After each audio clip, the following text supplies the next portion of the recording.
우리 성도님들은 이 땅에 살아가면서 각자 자기 현장에서 나의 사도행전을 써가고 또 여러분들이 응답받아 나가는 그런 축복을 누려야 할 겁니다. 저도 이제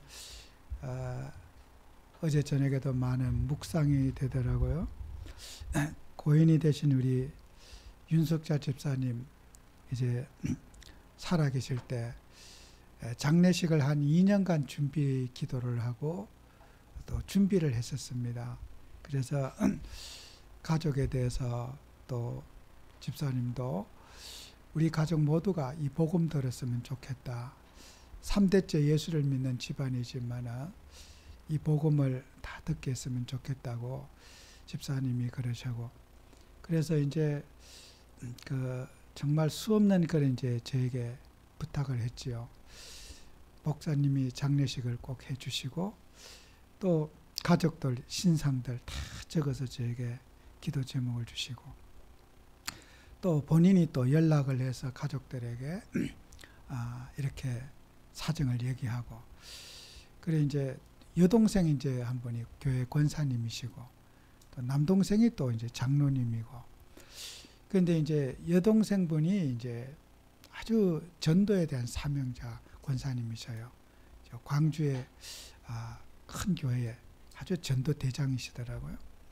근데 이제 계속 이제 제가 포럼을 하고 나누면서 우리 장례 예배를 어떻게 해야 될 건가, 이제 그 포럼을 나누고 하면서 우리가 정말 모두가 우리 자녀다 후손들이 다 정말 이 복음을 알았으면 좋겠다. 또 영접을 했으면 좋겠다. 그래서 같이 이제 기도 제목을 나누고 준비를 했는데 참 감사하게도 너무나 이렇게 응답을 잘 받았어요. 그래서 온 가족의 자녀들까지 다 복음을 듣고 또 영접을 하고, 정말 장례식이 아마 제가 지금까지 장례식 하면서 최고로 편안하고 또 행복한 그런 장례식 같고, 또 누구보다도 우리 집사님처럼 마지막 가는 길을 그렇게 살았을 때 완벽하게 준비한 분이 있을까? 저는 처음인 것 같아요. 너무나 정말 예배, 또 우리 가족의 전도, 가족의 복음화 그렇게 간절하게 붙잡고 또 준비했고, 또 형제들에게도 알려줘서 꼭 이렇게, 남편이 돌아가셨는데 그 전에 제 전화번호를 이제 안 가르쳐줬나 봐요. 다 찾았는데 제 전화번호를 못 찾았대요. 그 남편을 이렇게 다르게 장례식을 하고, 그래서 제가 이제 알아가지고 전화해서 그렇게 잘 장례를 아주 마무리 잘하고 또 마쳤습니다. 저와 여러분이 그런 우리 인생에 인생 작품을 남겨야 되지 않겠습니까? 육신적인 것은 우리가 다 지나가는 것이 아니겠습니까? 정말 내 인생 속에서 예수님을 위해서 우리 가족과 가문이 예수님을 드러내고 예수님 사랑하는 가족과 가문이 되기 위해서 정말 우리가 인생 작품을 남기셔야 돼요. 그 몸이 아프고 자기도 못 나오면서 윤봉건 그 집사님 노인 왜 안 나오느냐고 전화하고 왜 안 나오느냐고, 그런 자기도 몸이 불편해서 못 나오면서도 그 남을 전도하려고 하는 열심 거죠. 참 저는 아름다운 생을 저는 마감했다고 생각하고 너무너무 감사해요. 그래서 저와 여러분들이 복음 가지고 또 그런 정말 이렇게 육신적인 제가 그런 포럼은 그 집사님과 한 적 없어요. 어떻게 하면은 하나님을 찬송하고 예배를 잘 드리고 우리 가족과 가문 모두가 정말 신앙으로 털뭉쳐 이게 한이 되어져 있는 계신 집사님이셨어요. 너무 저는 참 감사한 그런 장례식을 참 또 고인의 또 유언대로 유지대로 또 아들에게도 할 말을 다 전했고, 이렇게 해서 숙제를 다 한 것 같아서 너무 제가 마음이 홀가분해요. 그래서 여러분과 제가 정말 우리는 살아가면서 여러분 개개인마다 인생 작품을 만드셔야 돼요. 우리가 허황되고 들떠서 나의 인생 시간표를 놓치고 막 이렇게 뜬구름 잡기처럼 살아가는 거 정말 저는 너무 그거 싫어요. 황당해요. 진짜 내가 할 수 있는 일, 내가 주님을 위해서 복음을 위해서 무엇을 할 것인가. 여러분 각자 이런 그런 인생 작품을 만드셔야 돼요. 누가 뭐 전도하라가 아니라 내 스스로 어떻게 상처받은 가정, 그런 상처 속에 가정의 문제들이 상처 없는 가정 없어요. 그죠? 정말 그 장례를 하면서 준비하면서도 살얼음 발을 걷듯이 매 순간마다 기도 응답 받아야 될 일들이지, 가만히 앉았으면 하늘에서 떡이 뚝 떨어지는 게 아니에요. 만들어 가야 돼. 그죠? 상처를 싸매주고 위로해주고, 그래서 온 가족이 기쁜 마음으로 예배 드릴 수 있도록 우리가 그것을 기도로 작업하고 삶으로 우리가 해야만이 그런 이제 우리가 화목을 이끌어낼 수 있지 않아요? 그래서 저와 여러분들은 삶이 내가 그런 하나님의 일을 준비하는 뭐 편안하게 정말 어디서 뚝 떨어지듯이 되는 일은 저는 없다고 봐요. 여러분은 평생을 통해서 나의 현장을 회복해서 전도자의 삶을 사는 여러분 되셔야 돼요. 그래서 저도 우리 박충신 집사님 이번 주 화요일 날에 또 이제 요양병원에 잠시 입원했다가 케어되면 또 오실 거예요. 근데 최상의 이제 형제분들이 단결해가지고 막 제일 좋은 시설, 제일 좋은 환경에 모시겠다고 사형자가 똘똘 뭉쳐있는 게 너무 아름다워요. 정말요. 왜요? 우리가 상처 속에 얼룩진 가정의 자녀들, 형제들, 그걸 우리가 정말 처음부터 그랬습니까? 정말 송구스럽지만은 그렇지 않았어요. 정말 여러분이 가는 현장에 우리가 복음 가지고 가정을 치유하고 무너지고 쪼개진 가정들을 하나 되게 하고 사랑하게 하고 기도하게 하는 그런 여러분의 응답을 받으셔야 돼요. 그죠? 그 모든 과정을 저한테 전화로 문자로 상세하게 보고하고 지금 아마 이번 주 화요일 날 최상의 시설로 모실 거예요. 여러분 생각해 보세요. 우리는 복음은 뭡니까? 무너진 가정 살리고 무너진 사회 살리고 상처를 느낀 세상을 치유하는 것이 그리스도 예수의 복음 아니겠습니까? 정말 우리는요, 복음 바르게 붙잡으셔야 돼요. 여러분과 제가 이 복음 운동하면서 정말 우리는 자칫 우리의 삶을 놓칠 수가 있어요. 우리는 허황되고 들뜨게 살면서 나의 현장을 놓치고 살 수가 있어요. 오늘 아침에도 우리 최정민 집사님까지 같이 와서 그 발인 예배에 함께 하시고 하는데 너무 저는 감사하고, 또 우리 최 집사님도 그 우리 집사님 태워다 주기도 하고, 저도 그래 마음이, 야 나는 그거 해도 되는데 우리 저 젊은 친구가 지금 하면은 야 얼마나 속 터지고 힘들까 부축하고 할 때 나도 너무 미안하고 죄송하기도 하고, 참 그 보람 있는 일이에요. 그거는 돈으로 할 수 없는 일이에요. 그죠? 그런 수고와 헌신요. 환자를 돌보고 부축하고 그 하는 일이요, 쉬운 일이 아니에요. 해보세요.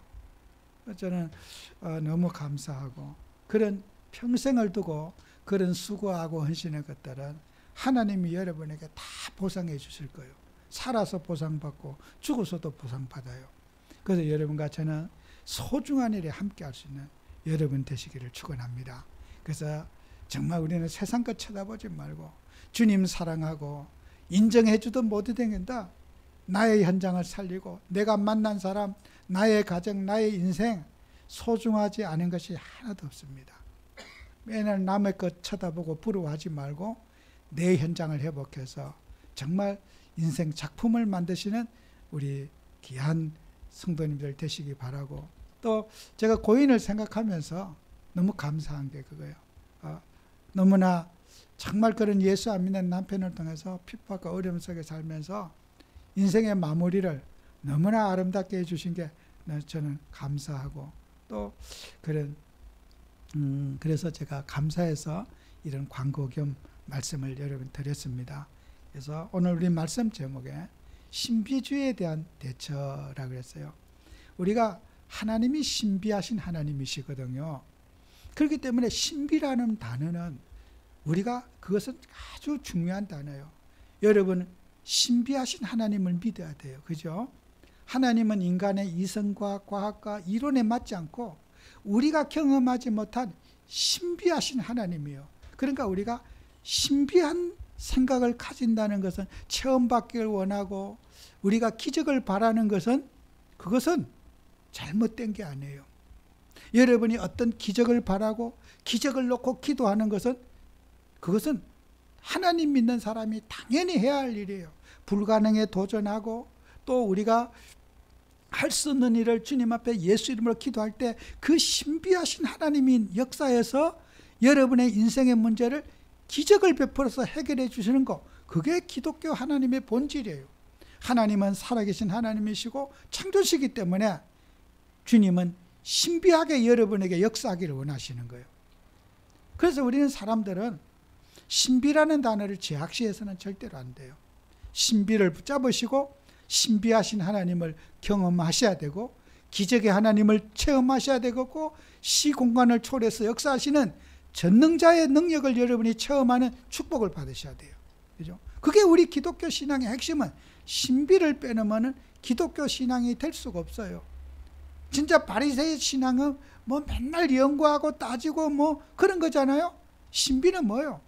인간의 초과학적이고 초능력적인 것을 체험하는 것이 신비란 말이에요. 그죠? 여러분, 예수를 믿을 때 뭐 공부하러 왔습니까?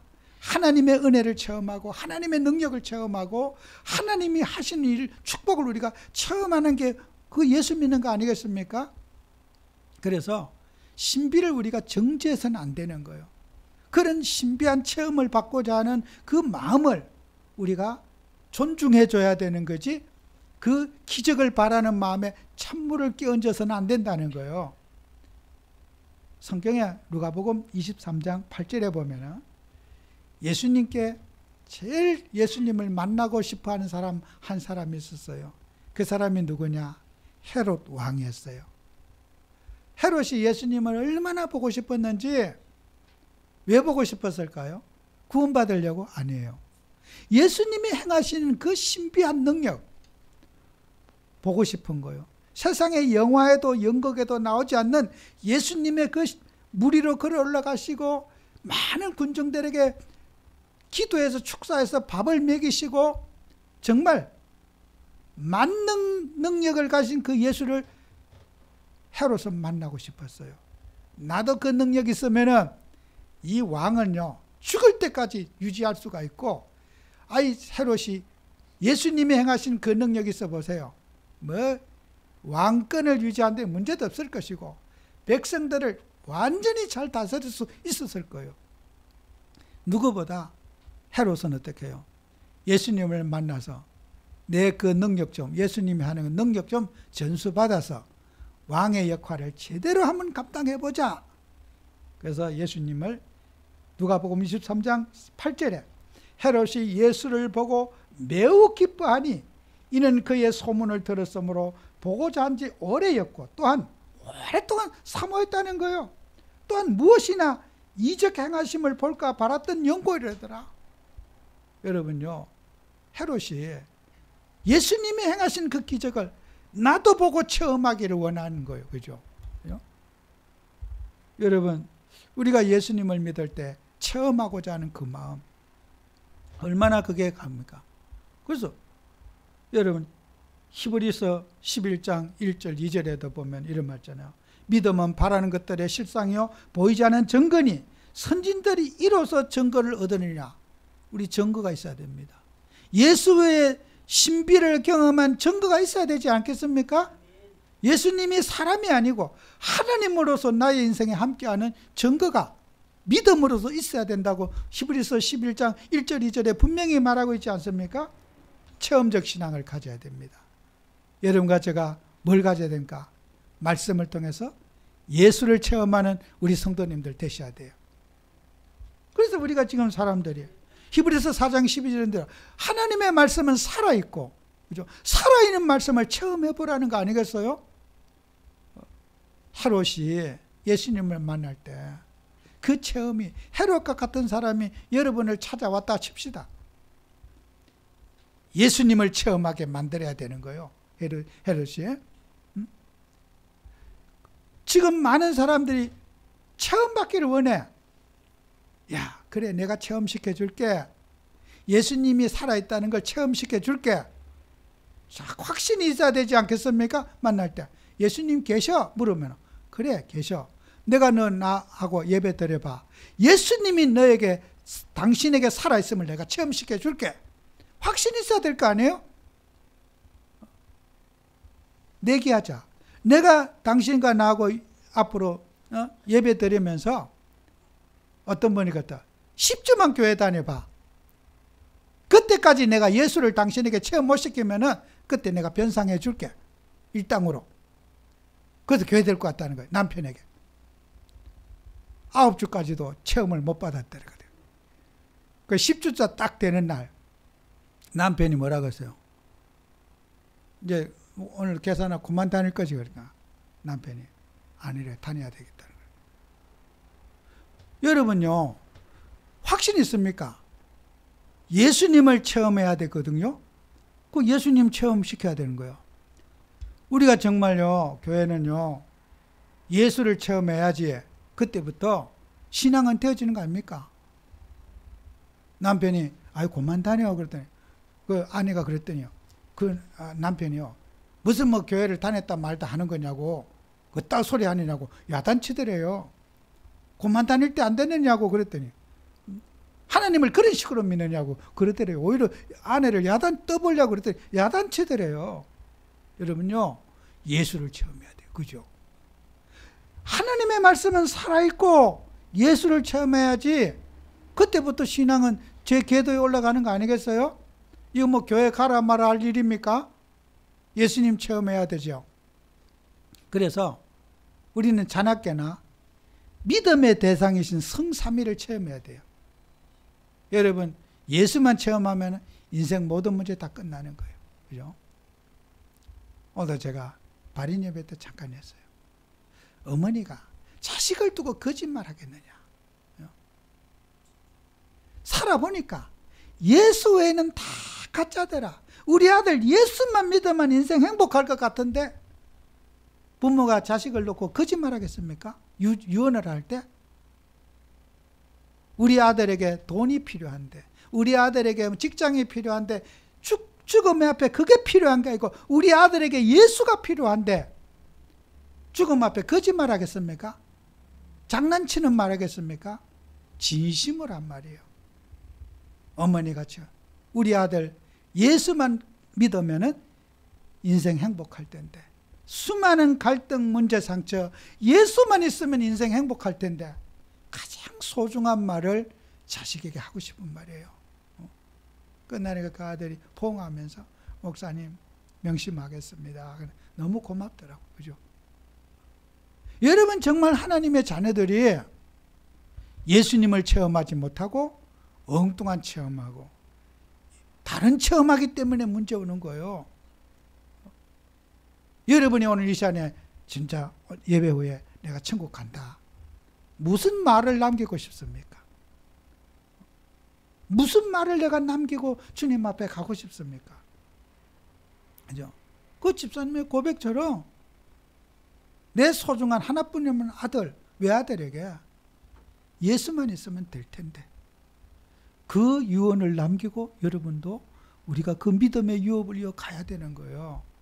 뭐 잘 살아라, 뭐 못 살아라, 우리가 간이 할 일이 아니에요. 예수가 인생에 가장 필요한 분이구나.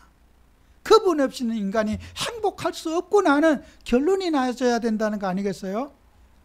그래서 여러분과 저는 사람들이 그래요. 성삼위 하나님이 뭐냐? 빌립보서 2장 6절에 주님 말씀하시잖아요. 그는 근본 하나님의 본체시나 예수님은요 하나님이셔요. 예수님은 하나님 본체라고 그랬어요. 예수의 이름으로 여러분은 완전히 결론 나고 완전히 답을 얻으셔야 되는 거예요. 그죠? 그리고 예수님이 어떤 분이에요? 사람들은 예수님으로 세례 요한을 사람들이 막 따라가는 거, 예수님이 이런 말씀을, 너희들이 세례 요한을 왜 따라다녔느냐 물어봐요. 세례 요한 뭐 때문에 따라가느냐 물어봐요. 바람에 흔들리는 갈대를 보고 갔더냐 그래요. 구약의 이사야 42장 3절에 보면은 인간을 갈대에다 비유한 게 많아요. 갈대, 흔들리는 갈대. 상한 갈대를 꺾지 아니하시면 그랬잖아요. 우리 예수님 하나님이 우리를, 인간은 갈대처럼 이리저리 흔들리는 연약한 그런 중심도 없이 흔들리는 갈대처럼 유행에 따라 세상 물결에 따라 놀아나는 그 갈대. 사람 쳐다보고 그 흔들리는 갈대를 보고 갔더냐? 아니면은 고운 옷을 입고 그런 고운 옷 입은 사람은 왕궁에 있지 않느냐? 그런 세상 권력, 세상 부귀와 영화를 쳐다보고 세례요한을 갔더냐? 아니면은 예언해주는 선지자를 보고 갔더냐? 너희를 뭐 때문에 하나님을 만나려고 하는 이유가 뭐냐? 물어봤어요. 예수님은 선지자보다 큰 이가 있다.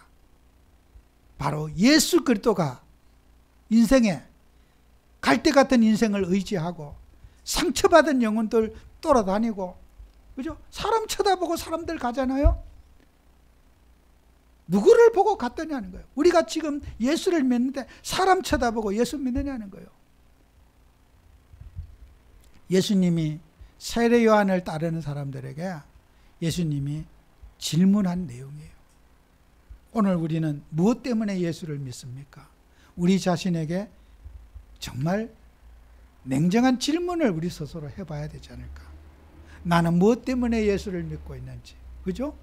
우리 개개인이 그게 나의 질문, 예수님의 질문이 나한테 하는 질문으로 여러분이 받아들이셔야 될 거예요.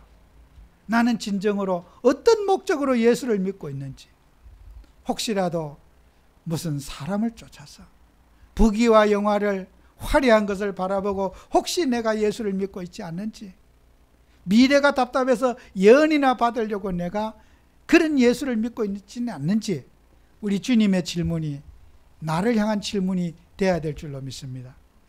여러분은 그래서 참 믿음의 발판, 기초가 잘 돼야 됩니다.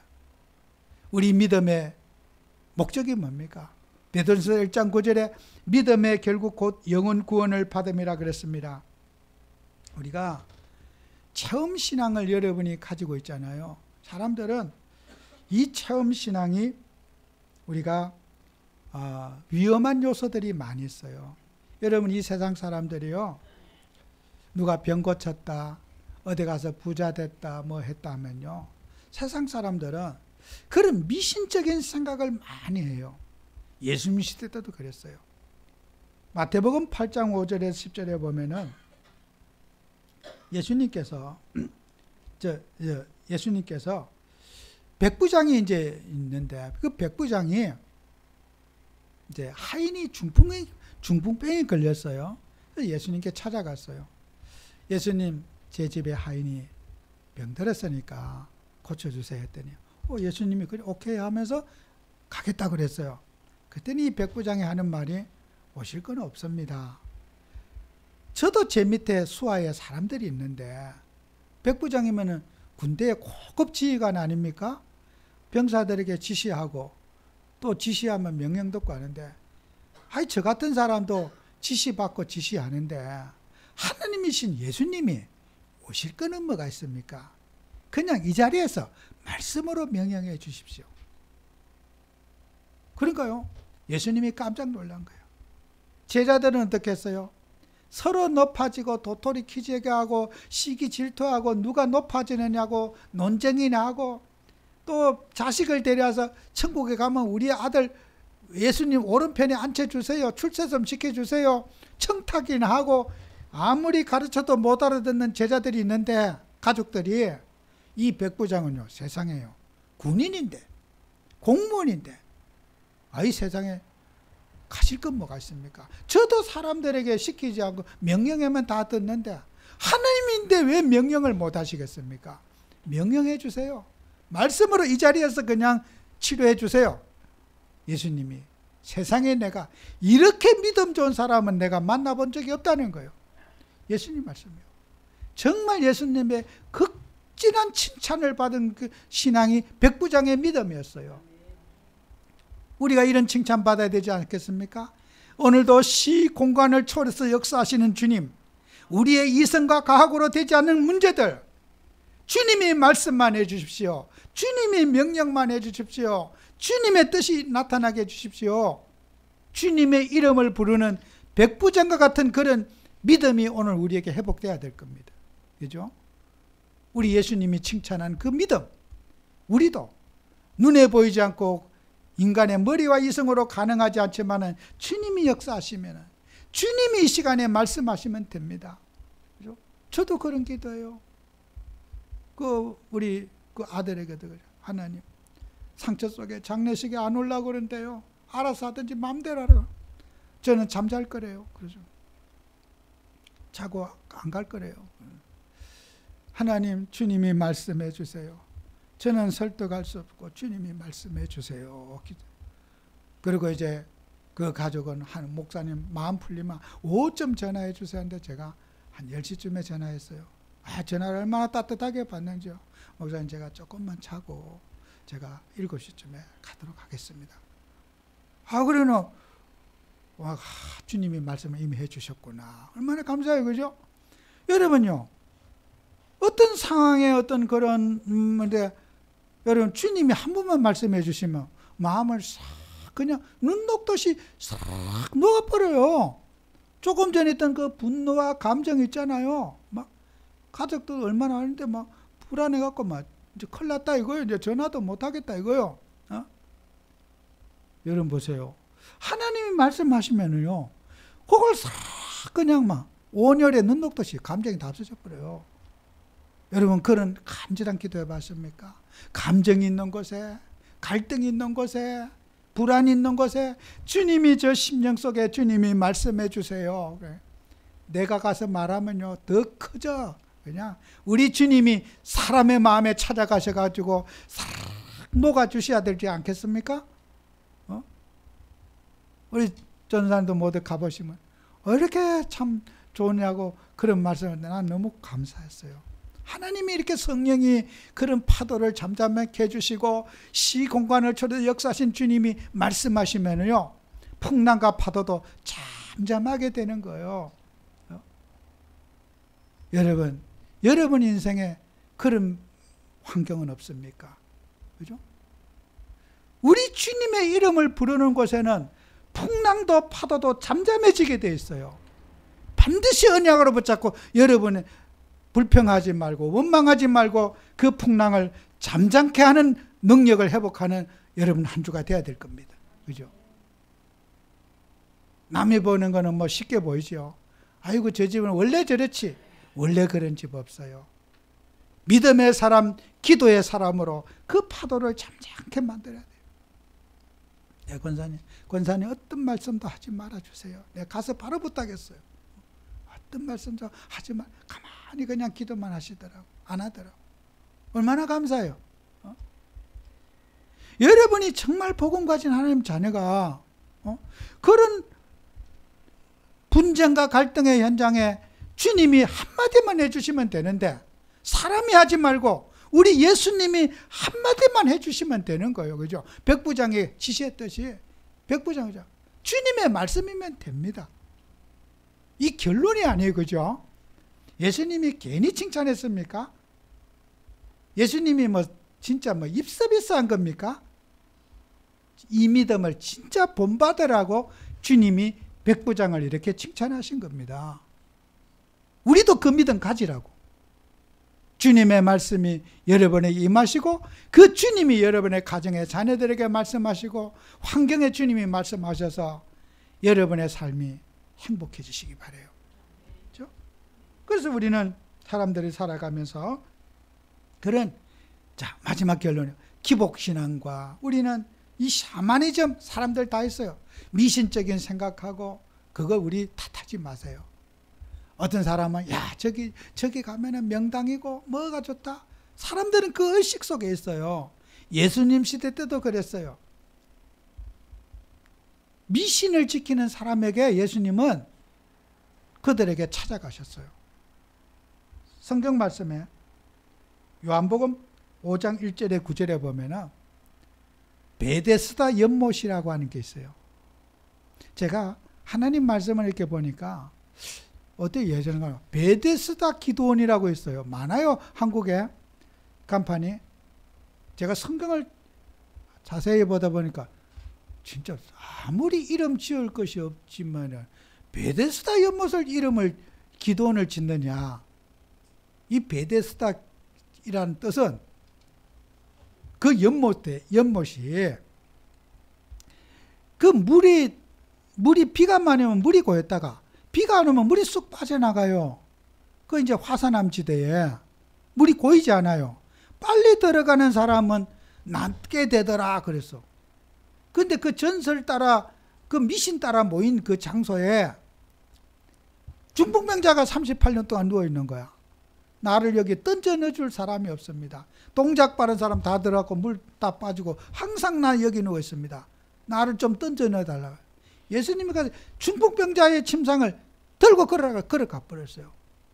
여러분 베데스다 연못이 절간과 같이 무당집과 같이 용하다고 저가 막 병 고친다고 사람들이 환자들이 각색 병자들이 불치병자들이 가득 모인 미신의 현장이고 잘못된 치유를 바라고 있는 그 현장입니다. 그죠? 제가 기도원이라고 했어요. 제가 조금 예를 갖춰갖고 성경에 이런 뜻인데 베데스다 연못이 어느 날 가니까 그분이 제 말을 받아들이고 간판을 바꾸셨더라고. 베데스다 기도원 간판을 뗐더라고. 다른 걸 바꿨어요. 참 고맙죠, 그죠? 그걸 이해해 주니까. 그게 뭐 좋은 뜻입니까? 여러분 어떤 뭐 장소에 무슨 명당이 있습니까? 예수가 명당입니다. 그죠? 어디 뭐 장소에 가 복을 받고 어디 뭐 누구를 만나야 복을 받습니까? 예수를 만나야 돼요. 지금 사람들이 그런 털린 장소 뭐 이거 봐 막 병 고친다 뭐 출세한다 그게 다 미신에 빠지는 거 아니에요. 저와 여러분들이 불신자는 그 미신 속에 답이 없기 때문에 묶여져 있고 갇혀져 있단 말이에요. 근데 그 예수님은 거기에 가셔서 그 중풍병자를 연못에 던져 넣어주지 않고 예수님은 고쳐주셔서 침상째 들고 걸어가게 해주셨어요. 답을 주셨잖아요. 세상 사람들은 미신 안 지키는 것처럼 보이지만은 미신 다 지키고 있습니다. 우리는 그것을 참된 복음, 그리스도를 전달해서 미신에서 빠져나오게 해주는 것이 우리의 책무입니다. 그죠? 그게 우리의 사명 아니겠어요? 그래서 여러분과 저는 기도하면서 정말 우리는 잘못된 치유 모임들 있잖아요. 뭐 살아난다. 우리 그런 모임들이 자기들끼리 참 어떨 때는 치유의 숲에 가면 된다. 숲 공원을 만들어 놓고 여름 막 피톤 치듯 맞아. 그 어느 날 어디 보니까 가보니까 그 이렇게 움막처럼 지어놓고 막 잣난 무슨 나무 밑에서 피톤 치듯 맞아 암이 고친다고 그 빌려 가지고 그 살고 있는 사람들 많아요. 그죠? 우리 세상 사람들은요 답이 없으니까. 그런 막 공기 잘 마시면 치유된다고 그런 모임을 가지고 있는데 거기에 우리 복음이 들어가야 돼요. 그죠? 그리스도가 거기에 들어가야 되는 거예요. 그래서 우리 하나님 자녀들이 이런 거 가지고 정말 우리 오늘 본문의 말씀 뭐예요? 방언을 하거나 모든 것이 뭐예요? 은사는 질서 있게 하라. 교회에 유익을 주고 상처가 되고 그런 일 하지 말아라. 남에게 불안을 주고 그죠? 오늘 성경 말씀에 나왔잖아. 방언을 하는데 전부 다 불신자가 보고 너희들 미쳤다고 하면 어떡할까? 미친 것으로 보면은 그게 덕이 되지 않지 않느냐고 오늘 본문에 말하고 있지 않아요? 모두가 기도 안 하고 방언으로 한다. 미쳤다고 하지 않겠느냐? 하나님의 이 은사를 복음을 위해서 주님의 이름을 영화롭게 하는 일에 우리가 쓰임 받도록 우리가 절제하고 또 우리가 그런 것들을 잘 관리하자. 오늘 본문이 주는 요지가 아니겠습니까? 그래서 여러분과 제가 하나님 믿으면서 정말 우리는 기도하면서 정말 나의 사도행전을 써가고 사람이 알아주든 몰라주든 내가 할 역할이 뭐며 정말 우리가 주님 앞에 인정받고 주님의 사랑을 받으면 됐지. 사람이 여러분이 하는 행동 몰라줄수록 여러분 하나님의 위로가 더 커집니다. 승리하는 여러분 되시기를 축원합니다. 기도합니다. 주님, 사랑하는 우리 성도님들을 주님이 함께 하시고 위로해 주셔서 언제나 우리 예수님이 깊이 체험되게 하시고 예수의 능력이 늘 머물게 하시며 예수님이 살아계심을 증거하고 누릴 수 있는 우리 성도님들 되도록 축복해 주옵소서.